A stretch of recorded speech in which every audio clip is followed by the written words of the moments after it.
오늘 여러분과 함께 나눌 말씀은 공의로운 재판장이신 하나님을 신뢰하라, 공의로운 재판장이신 하나님을 신뢰하라는 제목으로 함께 은혜를 나누려고 합니다. 여러분 혹시 이런 경험 없으십니까? 내가 정당하게 노력했는데 누군가 나의 영광을 가로챘을 때, 또는 내가 하지도 않은 일로 오해를 받고 비난의 화살을 맞을 때, 우리 그때 그런 경험이 있지 않습니까? 그때 우리 마음속에 제일 먼저 올라오는 감정이 무엇입니까? 가만두지 않겠다. 내가 똑같이 갚아주겠다. 이런 복수심이 아닐까요? 여러분, 오늘 본문의 다윗이 바로 지금 그런 상황이었습니다. 자신을 위해 충성하기로 맹세한 아브넬이 부하 요압의 손에 허무하게 암살을 당했습니다. 민심은 요동쳤고 다윗이 시킨 일 아니냐는 의심의 눈초리가 쏟아졌을 것입니다. 그때 다윗은 왕이라는 권력을 가졌으니까 당장 요압의 목을 칠 수도 있었을 것입니다. 하지만 다윗은 그렇게 하지 않았습니다. 왜 그랬을까요?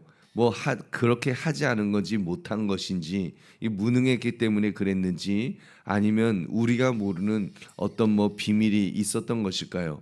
여러분, 오늘 말씀 공의로운 재판장이신 하나님을 신뢰하라, 이 제목을 가지고 어떻게 믿음으로 살 것인가를 생각하시는 이 새벽 되시기를 주님의 이름으로 축원합니다. 오늘 본문은 역사 드라마와 같습니다. 이스라엘의 실권자였던 아브넬이 그렇게 암살을 당해서 죽었습니다. 그것도 평화 조약을 맺고 돌아가는 길에 비겁하게 살해당했던 것입니다. 다윗은 이 사건 앞에서 먼저 애도를 선택했습니다. 31절을 같이 읽겠습니다. 시작. 다윗이 요압과 및 자기와 함께 있는 모든 백성에게 이르되 너희는 옷을 찢고 굵은 배를 띠고 아브넬 앞에서 애도하라 하니라. 다윗 왕이 상여를 따라가. 아멘. 지금 애도하라는 이 히브리어 단어는 그 의미가 단순히 슬퍼하는 것을 넘어서 막 가슴을 치면서 공적으로 슬픔을 표현하는 것이었습니다. 그러니까 다윗이 이렇게 요압에게 명령한 것과 같은 효과죠. 너 옷을 찢고 굵은 배를 띠고 바로 그 아브넬의 상위 앞에서 너가 울어라. 지금 이런 명령과도 같은 것입니다. 이것은 굉장히 아무튼 파격적인 장면 아닙니까?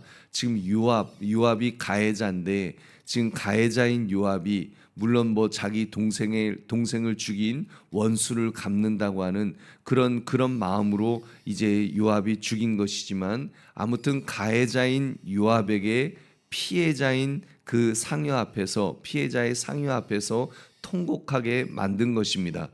요압은 나름대로 그런 그 명분이 있지 않았습니까? 그 아브넬이 간첩이다. 우리의 그런 상황들을 파악해 갖고 우리를 공격하려고 하는 그런 사람이다라고 그런 마음으로 이제 죽인 건데, 지금 그를 향해서 너 상여 앞에서 통곡해라. 지금 그렇게 만든 것입니다. 다윗은 자신의 감정을 쏟아내는 대신에 아무튼 정의가 무엇인지를 몸소 보여준 것입니다.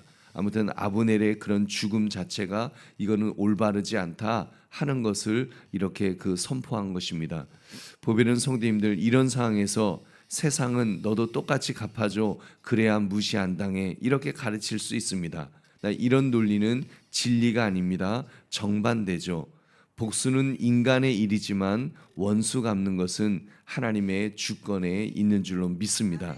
그러니까 우리가 칼을 빼드는 순간 하나님은 일하시기를 멈추실 것입니다. 다윗은 지금 자기 손에 피를 묻히는 대신에 온 백성 앞에서 눈물을 흘리면서 이 사건의 진실을 하나님 앞에 올려드렸던 것입니다. 우리 39절의 말씀 같이 읽겠습니다. 시작. 내가 기름 부음을 받은 왕이 되었으나 오늘 약하여서 수르야의 아들인 이 사람들을 제어하기가 너무 어려우니 여호와는 악행한 자에게 그 악한 대로 갚으실지로다 하니라. 아멘. 여러분, 이 다윗의 고백이 얼마나 충격적입니까? 내가 기름 부음 받은 왕이 되었지만 오늘은 약해서 내가 이 힘을 쓸 수가 없다. 지금 바로 요압 장군을 향해서, 이 아브넬을 죽인 요압을 향하여, 그 집안을 향하여 그가 한 말이죠. 자신이 왕이 되었지만 힘이 없다는 말입니다. 군사력을 쥐고 있었지만 군대 장관을 제어하기에는 역부족이라는 것입니다. 이것은 다윗 스스로 자신이 얼마나 연약한 존재인가를 고백한 것입니다. 왕의 자리에 앉았지만 마음대로 할 수 있는 것이 아무것도 없다라고 하는 철저한 자기 부인의 그런 고백이었던 것입니다. 여러분, 여기서 쓰인 단어가 부드럽다, 연약하다는 뜻인데 다윗은 지금 자신의 연약함을 숨기지 않았습니다. 하나님, 저 요압과 아비새 형제가 너무 강해서 제 힘으로는 감당이 안 됩니다라고 하는 정직한 고백이었던 것입니다.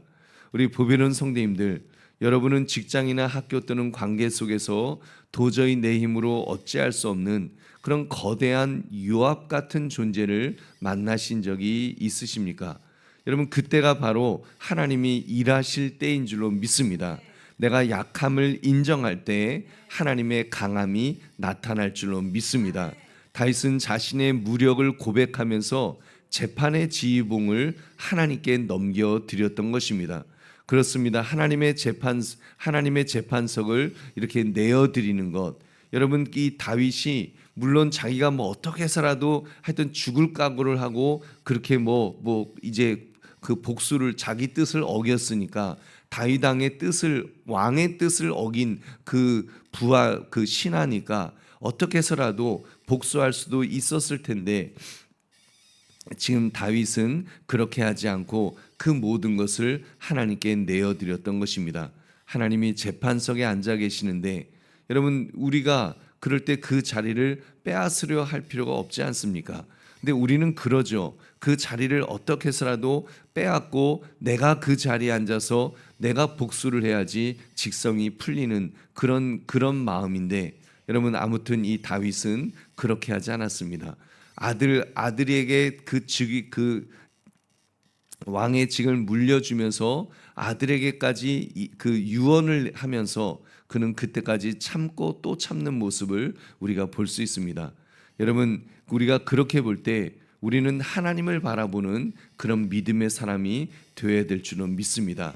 우리가 때로는 하나님의 맷돌을 돌리실 때는 이게 천천히 돌아가는 것 같아서 야, 저렇게 갖고 복수가 되겠나 싶지만 여러분, 하나님이 그 돌리는 맷돌은 천천히 돌아가는 것 같지만 모든 것을 가루로 만드시는 줄 믿으시기 바랍니다. 결국 하나님은 그 하나님의 공의를 반드시 이루십니다.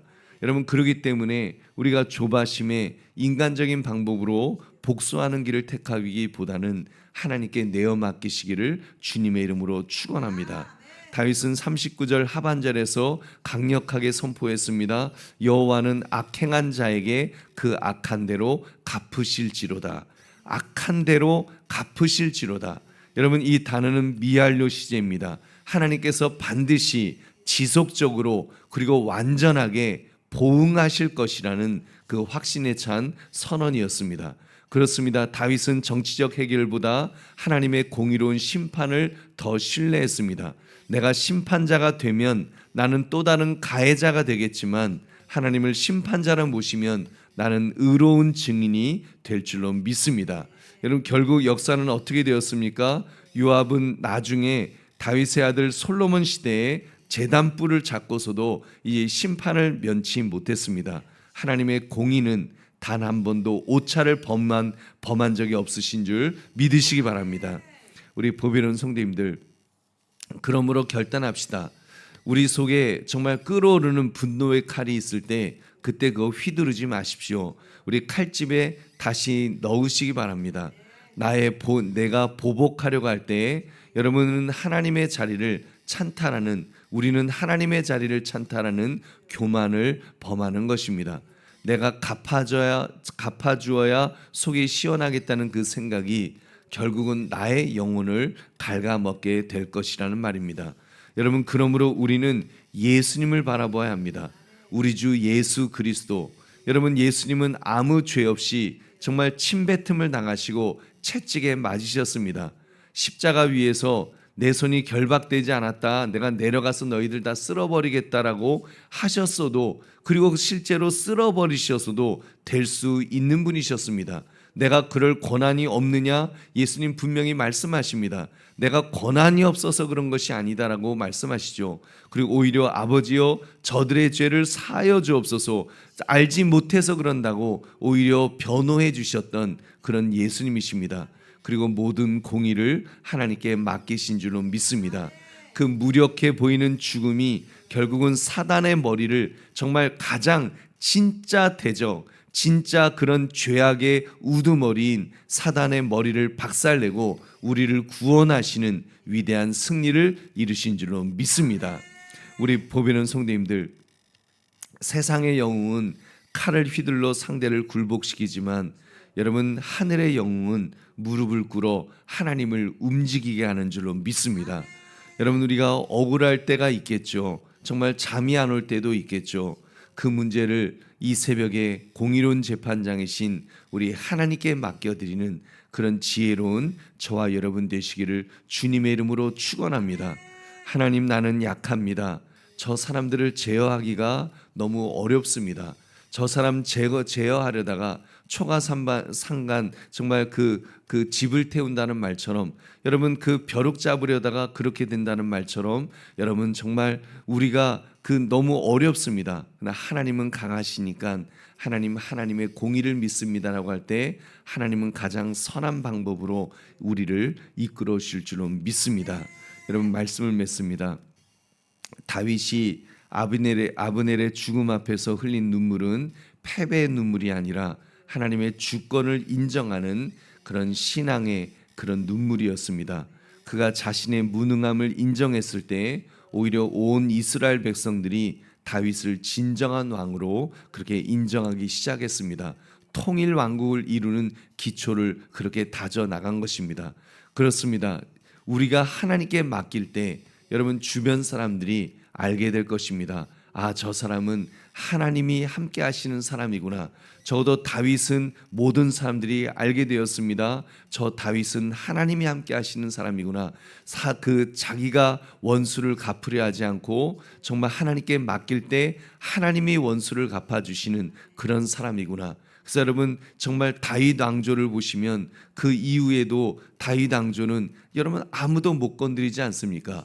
북쪽 이스라엘은 왕조가 그냥 계속 바뀔 때, 계속 죽이고 죽는 그 악순환이 벌어질 때, 다윗 왕조는 비록 악한 왕들이, 하나님 보시기에 악한 왕이 태어나도 그 왕이 그 아들로 이어지는, 여러분 그런 하나님께서 계속하여 그 집안을 붙들어 주시는 우리 그 모습을 볼 수 있습니다. 하나님의 그 언약, 하나님은 한번 언약한 것을 바꾸지 않으시고 이루시는 그 모습을 보게 되는 것입니다.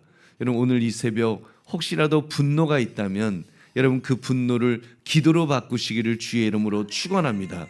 여러분, 보복의 계획을 하나님의 계획으로 바꾸십시오. 공의로운 재판장이신 하나님께서 저와 여러분의 삶을 가장 완벽하게 변호해 주실 줄로 믿습니다. 여러분, 그러므로 공의로운 재판장이신 하나님을 신뢰하라, 이 제목처럼 하나님께 다 맡겨드림으로 여러분 하나님의 승리를 맛보시기를, 여러분 나의 승리가 아니라 하나님의 승리를 맛보시기를 주님의 이름으로 축원합니다. 우리 기도하겠습니다. 말씀 생각하시면서, 하나님,